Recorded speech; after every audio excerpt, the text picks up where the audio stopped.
Au adus în față un alt candidat, dar un candidat nu la concurs, ci un candidat căruia îi se deja repartizase înainte de concurs locul. Da. Atunci el s-a simțit jignit și a mers la minister și a solicitat să fie trimis la o școală de orice localitate din țară. Apreciindu-i calitățile, ministerul l-a numit la Craiova, care era deja un liceu cu prestigiu. Și a venit aici în 1894. Profesor excelent. Era cunoscut, îi se dusese, era micul savant de la Craiova. Era deja tânăr atunci și ar fi putut fi profesor la oricare universitate. A venit aici și primul lui gând a fost să organizeze acest muzeu. Și a început prin a organiza în cadrul liceului un cer de împăiat. Și el cu o mânuță a lui, cu stânga lui, așa, a lucrat la oaltă cu ei și au împăiat un număr însemnat de păsări și de animale. Spuneam cu o singură mână. O mână dumnezeiască o numește cineva. Desena cu mâna stângă, așa ca un mare maestru în arta desenului. Și în același timp l-a preocupat și domeniul geologiei. El este cel care a adus în colegiu, a pus bazele în colegiu a muzeului, în general de științe naturale, dar a adus în colegiu primele flori de mină, primele minuni acestea care sunt ale pământului românesc și nu numai, în pământului în general. Și a făcut acest lucru fiind ajutat de doi foști elevi ai liceului, ambii membri ai Academiei Română. Este vorba de Saba Ștefănescu, așa, și de Ludovic Mrazek. Așa? Sunt aici. Am numit doi care au fost membri ai Academiei. Elevii școlii, membri ai Academiei, așa. Ludovic Mrazek a fost și președinte al Academiei. Colegiul nostru se mândrește cu faptul că a dat țării peste 50 de membri ai Academiei și în plus, din aceștia trei, Ludovic Mrazek, Constantin Rădulescu Motus, filozoful, și Ilie Mădulescu, chimistul, au fost și președinți ai Academiei Române. Era găsit în muzeu până seara, la ore târzii. A fost o adevărată casă a lui. Deși a fost un om necăjit. A avut 8 copii. I-a murit soție. Închipuiți-vă, cu o mână el le spăla rufele. Nu era mașină de spălat automat. Și s-a chinuit. Când a fost soția bolnavă, s-a dus la București. Foști elevi l-au divinizat, pur și simplu. A fost odată, există această mărturie din partea profesorului Ion Dongorozi, care a fost și el dascăl al nostru aici, un dascăl renumit, scriitor, a fost și director al Teatrului Național. La București s-a dus la un moment dat și avea soția internată în spital și a bătut, mergea pe stradă. Și cu totul întâmplător, o întâmplare fericită, a trecut pe acolo fostului elev Nicolae Titulescu, care era... Și el fost elev al școlii noastre? Tot absolvent al colegiului, așa, și era ministrul de externe. L-a văzut, a oprit mașina, l-a urcat în mașină, l-a întrebat, adică mai veți, ce, maestre, ce... A spus că are o problemă, așa, i-a dat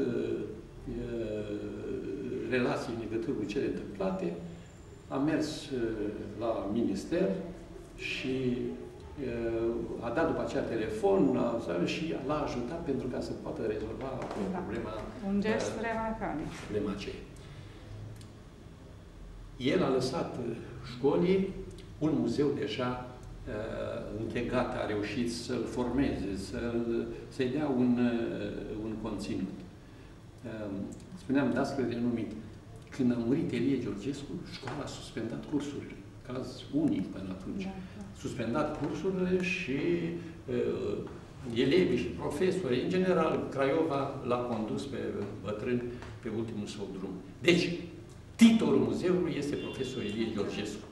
Lui trebuie să-i mulțumim pentru faptul că a pus temelii, așa, pe care, în continuare, și alți dascăli de biologie, dându-și mâna cu cei de geografie, cele două discipline fiind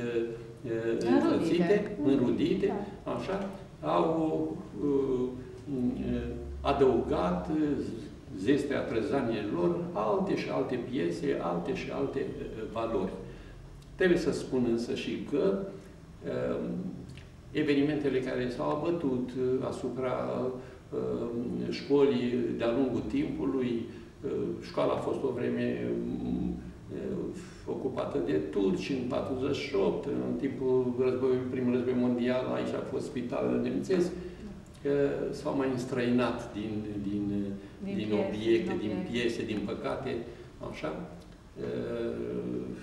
Și unele din documentele pe care le-am cercetat, extrem de valoroase. Și-au adus contribuția după aceea la menținerea, completarea colecțiilor și ceilalți profesori care au venit în cadrul școlii. Mă refer la profesorii de biologie, Grigore Drăguț, Dumitru Săvulescu, Ilie Mârzan, după aceea la profesorii de geografie, Mihail Ghenescu, poetul, așa, după aceea Tacherezeanu, Marin Simion, până în zilele noastre s-au tot adăugat noi valori, muzeul s-a dezvoltat. Eu, după cum știți, Liviu, care ne ajută să purtăm acest dialog și să-l, în câte văd, înregistreze, știe, eu am avut șansa vieții mele să fiu profesor și director al acestei școli vreme de 26 de ani. În acești ani am încercat și eu, cu concursul colegilor profesori de geografie și de naturale, să adaug la zestea pe care am moștenit-o noi valori.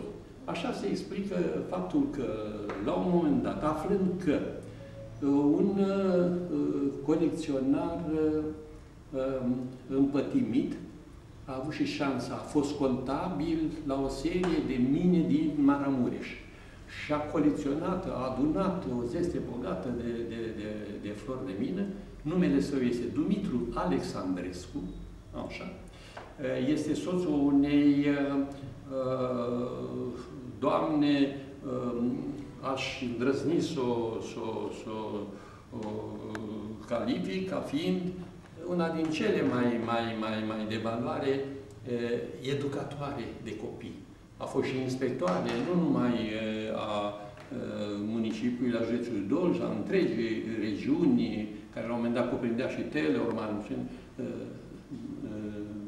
doamna Alexandrescu.